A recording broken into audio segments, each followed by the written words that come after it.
आज हम लोग पढ़ेंगे कम से कम 20 क्वेश्चन जो फिजिक्स से संबंधित है और यह जो रिले में पूछा गया बार बार क्वेश्चन है, तो इसी को पढ़ते हैं।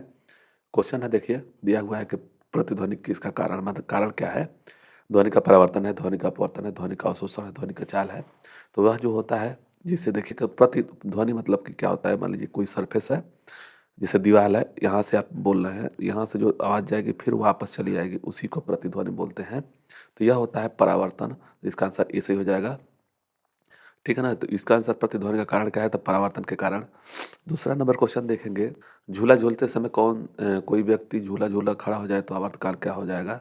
तो इसका आंसर क्या हो जाएगा, इसका आंसर घट जाएगा, इसका आंसर भी सही हो जाएगा। फिर नेक्स्ट देखेंगे, नंबर क्वेश्चन है कि यदि झूले पर एक व्यक्ति के स्थान पर दो व्यक्ति बैठ जाए तो आवर्तकाल क्या हो जाएगा। तो आवर्तकाल अपरिवर्तित रहेगा, उसमें कोई फर्क नहीं पड़ेगा, ठीक है ना। तो इसका आंसर सी सही हो जाएगा। सेकेंडरी पेंडुलम का आवर्तकाल कितना होता है, 1 सेकंड, 2 सेकंड, 3 सेकंड, 4 सेकंड। तो इसका आंसर 2 सेकंड हो जाएगा, इसका आंसर भी सही हो जाएगा।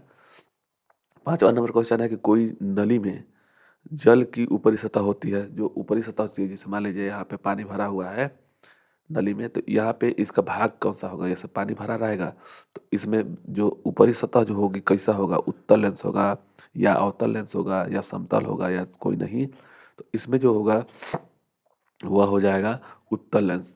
उत्तल लेंस होता है, जैसे कोई भी नली भरा रहता है ना, उसमें पानी जो भरा, पानी चाहे कोई भी द्रव भरा रहेगा तो ऐसे रहेगा, ठीक है ना।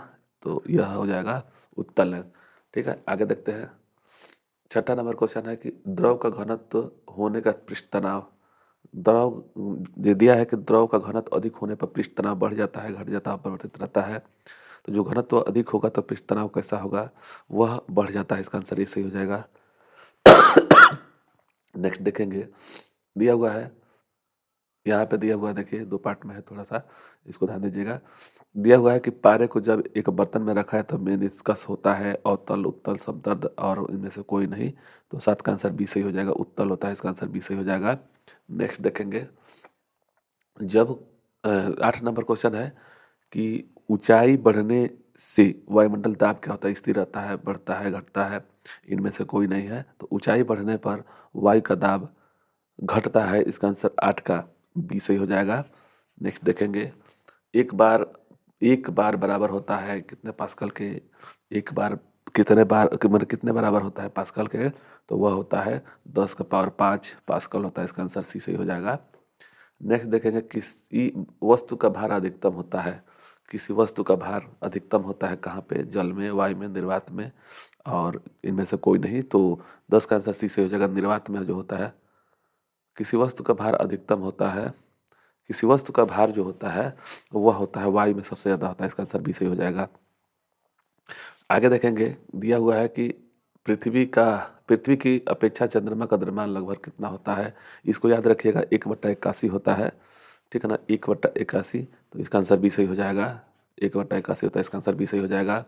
दिया हुआ है कि भू अस्थाई उपग्रह पृथ्वी के चारों ओर चक्कर लगाता है। उपग्रह पृथ्वी के चारों ओर चक्कर लगाता है 12 घंटे में, 24 घंटे में, 36 घंटे में, 48 घंटे में। तो यह हो जाएगा 24 घंटे में, ठीक है ना। तो इसका आंसर भी सही हो जाएगा। दिया है 13 नंबर क्वेश्चन कि पृथ्वी पर वायुमंडलीय दाब का कारण है। वायुमंडलीय दाब का कारण क्या है, गुरुत्वाकर्षण, पृथ्वी का परिक्रमण, पृथ्वी का घूर्णन। और तो दाब जो होता है वह होता है गुरुत्वाकर्षण हो जाएगा, इसका आंसर बी सही हो जाएगा। आगे देखेंगे यहाँ पे, यह जो दिया हुआ है 14 नंबर क्वेश्चन है कि पृथ्वी का पलायन वेग है। पृथ्वी का पलायन वेग है कितना, तो यह हो जाएगा 11.2 किलोमीटर प्रति सेकंड होता है। 11.2 किलोमीटर प्रति सेकंड होता है पलायन वेग जो होता है। अगर वो किसी भी पिंड को अगर हम 11.2 किलोमीटर प्रति सेकंड से फेंक दिया जाए तो पृथ्वी के जो गुरुत्वाकर्षण से वो बाहर निकल जाएगा। तो 14 का आंसर क्या हो जाएगा, बी सही हो जाएगा। नेक्स्ट देखेंगे, जब कोई वस्तु ऊपर से गिराई जाती है तो उसका भार होता है। ऊपर से जब गिराई जाता है तो क्या हो जाएगा, परिवर्तनशील, अपरिवर्तनशील, शून्य, कोई नहीं। तो इसका आंसर क्या हो जाएगा, इसका आंसर ये जगह परिवर्तनशील रहता है, इसका आंसर ऐसे ही हो जाएगा। दिया हुआ है कि ग्रहों की गति के नियम किसने प्रतिपादित किए थे। 16 नंबर क्वेश्चन है कि ग्रहों की गति को किसने प्रतिपादित किए थे, न्यूटन, केपलर, गैलीलियो, कोपरनिकस। तो जो ग्रहों की गति का जो नियम प्रतिपादित किए थे वह केपलर थे, इसका आंसर भी सही हो जाएगा। दिया है 17 नंबर क्वेश्चन है कि एक जेट इंजन किस सिद्धांत पर कार्य करता है। एक जेट इंजन जो है किस सिद्धांत पर कार्य करता है, तो वह रेखीय संवेग संरक्षण के नियम पर आधारित होता है। तो इसका आंसर डी सही हो जाएगा। दिया दिया हुआ है, यहाँ पे थोड़ा सा कट रहा है तो इसको याद रखिएगा क्या होगा। दिया है कि एक गेंद के क्षैतिज से कितने कोण पर फेंकने पर अधिकतम दूरी क्षैतिज दूरी तय कर सकेगी। तो यह होता है, इसको क्या हो जाएगा, 45 डिग्री होता है। 45 डिग्री पे आप किसी भी गेंद को फेंकेंगे तो वो अधिकतम दूरी क्षैतिज दूरी तय करती है। दिया हुआ है 19 नंबर क्वेश्चन है कि वायुमंडल में बादलों के तरने का कारण क्या है। ताप है, वेग है, दाब है, घनत्व है। तो 19 का आंसर डी से हो जाएगा, घनत्व होता है। ठीक है, आगे देखेंगे। यह दिया हुआ है, गैस के अणुओं की गतिज ऊर्जा किस ताप पर शून्य होती है।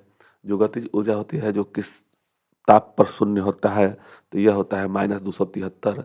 इसी को ही हम लोग परम शून्य ताप बोलते हैं, परम शून्य ताप बोलते हैं, ताप। ठीक है ना। तो इसका आंसर क्या हो जाएगा, बी से हो जाएगा। आप लोगों को वीडियो अच्छा लगेगा तो लाइक और सब्सक्राइब करें। धन्यवाद। जय हिंद, जय भारत।